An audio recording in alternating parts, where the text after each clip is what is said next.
अगला दिन शुरू हो चुका था और उस दिन का आगाज अजान की आवाज और मुर्गे की बांग से हो रहा था। कल रात देर से सोने वाले लोग अब तक गहरी नींद में थे, जैसे उनके लिए अभी ही रात हुई हो। मगर कुछ ऐसे लोग भी थे जो अल्लाह की नाराजगी के डर से और नमाज कज़ा हो जाने के खौफ से फौरन उठ बैठे थे। किसी ने रात को लगाया हुआ अलार्म बंद कर दिया था और किसी ने अलार्म का वक्त थोड़ा आगे करके दोबारा आंखें मूंद ली थी। इसी दौरान अगर हवेली की तीसरी मंजिल पर मौजूद अर्जला के कमरे में झांका जाए तो वो अपने कमरे की खिड़की के सामने जाए नमाज बिछाए बैठी नजर आती। नमाज पढ़े उसे 10 मिनट से ज्यादा हो चुके थे, मगर वो अब भी वहीं बैठी थी, यूं जैसे किसी मकसद के बगैर, बस सामने फैलती हल्की सी रोशनी को उभरते हुए देख रही हो। उसने दुपट्टा अपने चेहरे के गिर्द लपेट रखा था। वो कल रात वाली अर्जिला से बिल्कुल मुख्तलिफ लग रही थी। उसके कमरे की खिड़की खासी बड़ी थी और उसके सामने बैठने के लिए एक छोटी सी जगह भी बनी हुई थी। अर्जिला ने उस जगह को बहुत खूबसूरती से सजा रखा था। एक कोने में बुक रेक रखा था। खिड़की के गिर्द सब्ज मसनूई बीलें लिपटी हुई थी। सामने हल्के पर्दे लगे थे। नीचे नर्म सा कार्पेट बिछा था और दीवार पर एक बड़ी सी सलेट लगी थी जिस पर सफेद हुरूफ में लिखा था पीस स्पॉट। अर्जिला ने अपने घुटने सीने से लगाकर उन पर सर टका रखा था और गर्दन खिड़की की जानिब मोड़े वो किसी को देख रही थी। शायद वो किसी को घूर भी रही थी। उसके चेहरे पर अजीब सा सुकून उतरा हुआ था। वो मुस्कुरा नहीं रही थी, मगर उसकी आंखें यूं लग रही थीं जैसे मुस्कुरा रही हूं। नीचे सहन में एक आदमी खड़ा था। वो झुककर सामने बैठी बिल्ली को एक प्याले में से दूध पिला रहा था और साथ साथ उसे हाथ से सहला भी रहा था। वहां से उसकी सिर्फ पीठ नजर आ रही थी, जो खासी चौड़ी और मजबूत लगती थी। सर्द मौसम के बावजूद उसने आधी आस्तीनों वाली शर्ट पहन रखी थी। जब वो बिल्ली को दूध पिलाकर फारिग हुआ तो सीधा खड़ा हो गया। बिल्ली तेजी से भागकर कहीं ओझल हो गई। फिर वो मुड़ा और अब अंदर की तरफ बढ़ने लगा। जैसे ही वो नजरों से ओझल हुआ, अर्जिला का चेहरा अचानक बुझ सा गया। वो जरा आगे को झुकी और उसे दोबारा ढूंढने की कोशिश करने लगी। कुछ ही लम्हों बाद वो आदमी फिर नजर आया। इस बार वो एक जर्मन शेफर्ड कुत्ते को रस्सी से पकड़े ला रहा था। शायद अब वो उसे वॉक पर ले जाने वाला था। अर्जिला जैसे जानती थी कि अब वो क्या करने वाला है, इसलिए वो खिड़की से हट गई और उठ खड़ी हुई। उसने जाए नमाज तह करके एक तरफ रख दी और पर्दे बराबर कर दिए। फिर कमरे में रखे कंप्यूटर के सामने आकर चेयर पर बैठ गई और तेजी में उंगलियों से टाइपिंग करने लगी। अर्जिला को वहीं कंप्यूटर के सामने बैठा छोड़कर अगर नीचे आया जाए तो जिस जगह उसके कमरे की खिड़की नजर आती थी वहां एक खुला सा बाग था। वो काफी बड़ा था। वहां बैठने के लिए एक झूला लगा हुआ था और मिट्टी से बने टेबल और कुर्सियां अलग से रखी हुई थीं। ऐसा लगता था जैसे ये हवेली का वाहिद हिस्सा हो जिसे यहाँ के रहने वालों ने वक्त के साथ ज्यादा तब्दील नहीं किया था।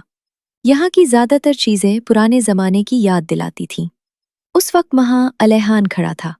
वो रोजाना उसी वक्त उठ जाया करता था। ये उसकी आदत थी। आजान की पहली आवाज के साथ ही उसकी आंख खुद ब खुद खुल जाती थी। उसे ना किसी अलार्म की जरूरत पड़ती थी और ना ही किसी के जगाने की। नमाज के बाद वो इसी बाग में आने वाली बिल्ली को दूध पिलाता था। उसके पास एक कुत्ता भी था जिसे वो हर सुबह वॉक पर लेकर जाया करता था। उस वक्त वो कुत्ते के लिए बने एक खास से घर के सामने बैठा उसका दरवाजा खोल रहा था। जैसे ही दरवाजा खुला, जर्मन शेफर्ड तेजी से बाहर निकला, जैसे उसे पहले ही मालूम हो कि उसका मालिक उसे बाहर ले जाने वाला है। अलैहान ने उसकी रस्सी पकड़ी और उसे लेकर बाग की तरफ चलने लगा, मगर जैसे ही वो बीच में पहुंचा, खिड़की के सामने आकर अचानक रुक गया। वो मुड़ा और खिड़की की तरफ देखने लगा। ये उसका रोज का मामूल था। उसे अक्सर यूं महसूस होता था जैसे वहां से कोई उसे देख रहा हो, मगर जब भी वो नजर उठाकर देखता, वहां पर्दे गिरे हुए मिलते। वो हल्का सा सर झटक कर गर्दन नीचे करता और आहिस्ता से मुस्कुरा देता। उसकी मुस्कुराहट बेहद हसीन थी। उसके गालों पर डंपल तो नहीं थे, मगर उसकी ठोड़ी पर एक गहरा डंपल था जो हर वक्त नुमाया रहता था। जब वो मुस्कुराता तो उसकी आंखें जरा सी सिकुड़ जाती और उसके चेहरे पर स्माइल लाइंस नुमाया हो जाती। उसकी आंखें भी लमेशा की तरह 3 रंगों की झलक लिए हुए थीं। बाल हल्के भूरे थे। वो अपनी माँ पर गया था, बल्कि यूं कहना ज्यादा दुरुस्त होगा कि अलेहान और लमेशा दोनों ही अपने बाप पर कम और अपनी माँ पर ज्यादा गए थे। दोनों के नीन नक्श अपनी माँ जैसे ही थे। अब उसने एक हाथ से अपने बालों में उंगलियां फेरी और कुत्ते की रस्सी थामे आगे बढ़ने लगा। कुछ ही देर में वो हवेली का राहदारी दरवाजा पार करके बाहर जा चुका था। सुबह आहिस्ता आहिस्ता अपने रंग बदल रही थी। मौसम वैसा ही खनक था, मगर सूरज पूरी तरह निकल आया था। मकसूद हवेली की सबसे निचली मंजिल पर खासी हलचल मची हुई थी।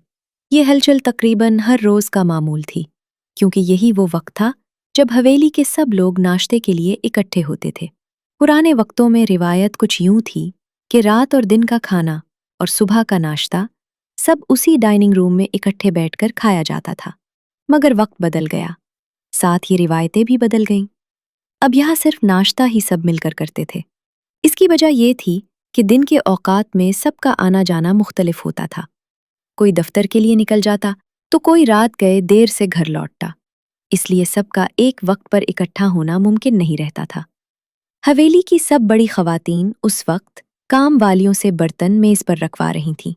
कुछ ही देर में सब लोग वहां मौजूद लंबी डाइनिंग टेबल के गिर्द लगी कुर्सियों पर बैठ चुके थे। मेज के गिर्द उतनी ही कुर्सियां रखी थीं जितने अफराद घर में मौजूद थे। टेबल के सिरे पर यानी सदरे कुर्सी पर शहबाज अली शाह बैठे थे। उनके एक जानिब अर्जिला बैठी थी और दूसरी तरफ मेहरानिसा। सामने वाली सदर कुर्सी पर शहरोज अली शाह बैठे थे। उनके एक तरफ आनिसा बैठी थी और दूसरी जानिब जरश, जबकि साथ ही उनके तीनों बच्चे भी मौजूद थे। इसी के बराबर एहसन अली शाह की फैमिली बैठी हुई थी। सब लोग खामोशी से अपने अपने नाश्ते में मसरूफ थे और डाइनिंग रूम में बस बर्तनों की हल्की हल्की आवाजें गूंज रही थीं। यहाँ अक्सर ऐसी ही खामोशी रहती थी। इसकी बड़ी वजह ये थी कि शहरोज और शहबाज के दरमियान बिल्कुल नहीं बनती थी। वो दोनों जुड़वा भाई थे, मगर शक्लें एक जैसी नहीं थी। शहरोज को शहबाज से काफी इख्तलाफात थे, और ये इख्तलाफात नए नहीं बल्कि काफी पुराने थे। शहरोज के दिल में एक पुराना दुख था। उसे लगता था कि मकसूद अली के इंतकाल से पहले जो हवेली और तमाम जमीनें थीं, वो सब सिर्फ शहबाज के नाम क्यों कर दी गईं, हालांकि वो दोनों एक ही उम्र के थे। शहरोज के नज़दीक ये उसके साथ नाइंसाफी थी, जबकि शहबाज अली ने हमेशा ये बात वाज़ेह की थी कि सही वक्त आने पर वो ये जायदाद सब भाइयों में बराबर तकसीम कर देंगे। दूसरा बड़ा इख्तलाफ अर्जिला से मुताल्लिक था। शहरोज चाहते थे कि वो अर्जिला को अपने घर की बहू बनाए। जब अर्जिला पैदा हुई थी तो उनकी बेगम जरश ने अपने 2 साल के बेटे कामिल के साथ अभी चंद हफ्ते की नन्ही अर्जिला की मंगनी करने की ख्वाहिश जाहिर की थी, ताकि जब वो बड़ी हो तो उसे अपने बेटे की दुल्हन बना सकें। लेकिन शहबाज अली ने साफ इनकार कर दिया था। उनका कहना था कि जब मेरी बेटी बड़ी हो जाएगी तो अगर दोनों खानदान चाहें और उसकी रजामंदी हो तो बात की जा सकती है, मगर अभी वो उसके हक में नहीं है। इस बात पर शहरोज के दिल का जख्म और गहरा हो गया। तीसरा और आखिरी इख्तलाफ ये था कि अर्जिला को नौकरी क्यों करने दी गई। उनके खानदान की खवातीन आम तौर पर घर से बाहर काम नहीं करती थीं। हाँ, तालीम की मुकम्मल इजाज़त थी, मगर मुलाजमत की नहीं। मगर इस बार भी शहबाज अली ने मजबूत मौक़िफ़ अपनाया और सख्त मुखालफत के बावजूद अर्जिला को अपनी मर्जी से काम करने की आज़ादी दी। यूं वो पुरानी रिवायत से आज़ाद हो गई। इन तीनों इख्तलाफात ने दोनों भाइयों के दरमियान फासले को मजीद बढ़ा दिया था, और यही वजह थी कि हवेली के उस कमरे में अक्सर खामोशी का राज रहता था। नाश्ता ख़त्म करने के बाद अर्जिला टेबल से उठ खड़ी हुई। उस वक्त वो उमूमन अपने ऑफिस के लिए निकल जाती थी। सबको अल्लाह हाफिज कहा और बाहर की जानिब बढ़ गई। अभी वो गेट तक ही पहुंची थी कि पीछे से उसको अपना नाम सुनाई दिया। उसने मुड़कर देखा तो कामिल सूट में मलबूस खड़ा था। वो भी उसी वक्त अपने ऑफिस के लिए जाता था। वो शहरोज अली के साथ ही उनके अंडर काम करता था। पेंट की जेब में हाथ डाले वो आराम से कदम बढ़ाता अर्जिला के करीब आया। मिस अर्जिला, اگر برا نہ مانے تو کیا اب آج مجھے لفٹ دے سکتی ہیں؟ ارزلا نے بغیر کسی تاثر کے اس کے چہرے کی طرف دیکھتے ہوئے پوچھا، کیوں؟ آج بھی آپ کی گاڑی خراب ہو گئی ہے کیا؟ کامل نے سر نفی میں ہلایا۔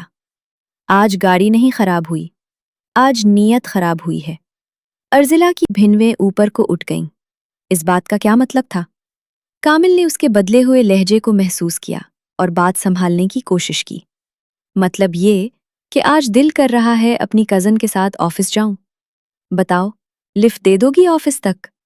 ارزلا بغیر کچھ کہے مڑی اور گاڑی کے فرنٹ ڈور تک چلی گئی۔ پھر اس نے پاؤں رکھنے والی جگہ پر ایک پاؤں رکھا اور کامل کی طرف دیکھ کر کہا، آئیے سر، آپ کا ڈرائیور تیار ہے۔ یہ کہہ کر وہ گاڑی میں بیٹھ گئی۔ کامل مسکراتے ہوئے سر ہلا کر آگے بڑھا اور فرنٹ سیٹ پر بیٹھ گیا۔ گارڈ نے پہلے ہی دروازہ کھول دیا تھا۔ ارزلا نے اس کے بیٹھتے ہی گاڑی سٹارٹ کی اور روانہ ہو گئی۔ کامل اور ارزلا آپس میں بہت گہرے دوست تو نہیں تھے، مگر ان کی گفتگو اچھی تھی۔ کامل اکثر ارزلا سے آفس کے لیے لفٹ لے لیتا تھا۔ کبھی اس کی گاڑی ورک شاپ جاتی تو کبھی وہ نئی گاڑی لینے کے لیے پرانی بیچ دیتا تھا۔ دونوں میں سے کسی کو یہ علم نہیں تھا کہ کبھی ارزلا کا رشتہ کامل کے لیے مانگا گیا تھا۔ انہیں بس اتنا لگتا تھا کہ شہروز اور شہباز کے درمیان جائیداد کی وجہ سے اختلاف ہے۔ گھر کی خواتین آپس میں خوش اخلاقی سے پیش آتی تھیں، مگر دل کے حالات کون جانتا تھا؟ ظاہری طور پر سب ایک دوسرے کے ساتھ خوش نظر آتے تھے۔ کامل کا آفس ارزلا کے آفس سے پہلے اور درمیان راستے میں ہی آتا تھا۔ راستے میں وہ اکثر اس سے باتیں کرتا رہتا تھا۔ ارزلا زیادہ باتونی نہیں تھی اور کامل تو اکثر اوقات خاموش ہی نہیں ہوتا تھا، مگر وہ کامل کی ہر بات کا جواب ضرور دیتی تھی۔ آج بھی راستے میں کامل تجسس بھرے چہرے سے اسے دیکھتے ہوئے پوچھ رہا تھا، تو پھر کیا وہ مرڈر کیس ثابت ہو گیا تھا؟ ارزلا نے بھی بے حد سنجیدہ چہرے کے ساتھ جواب دیا، ہاں، اس کو مرڈر کیس ہی ثابت ہونا تھا، کیونکہ اگر کوئی خودکشی کرتا ہے تو وہ عموماً یہ قرینہ نہیں آزماتا۔ کوئی اپنے آپ کو چاقو سے ایسے کیوں مارے گا؟ اگر اسے مرنا ہی ہوتا تو آسان موت اختیار کرتا، جیسے خود کو گولی مارتا، پھانسی لگتا یا اونچائی سے چھلانگ۔ وہ نہایت ٹھہرے ہوئے لہجے میں بول رہی تھی، کوئی اتنی بے دردی سے خود کو زخمی نہیں کرتا کہ پہلے انگلیاں کاٹیں پھر چاقو سے وار کرے۔ اور میرے خیال میں تو چاقو کا پہلا حملہ پیچھے کی طرف سے ہی ہوا تھا۔ اس کے تو ویسے بھی اتنے دشمن تھے جو اس کی پراپرٹی چاہتے تھے، اس لیے مجھے کبھی نہیں لگا کہ یہ سوسائیڈ کیس ہو سکتا ہے۔ کامل اس کی بات سن کر پوری توجہ سے سر ہلاتا رہا۔ وہ یہ سن کر کافی غیر آرام دہ ہوا تھا۔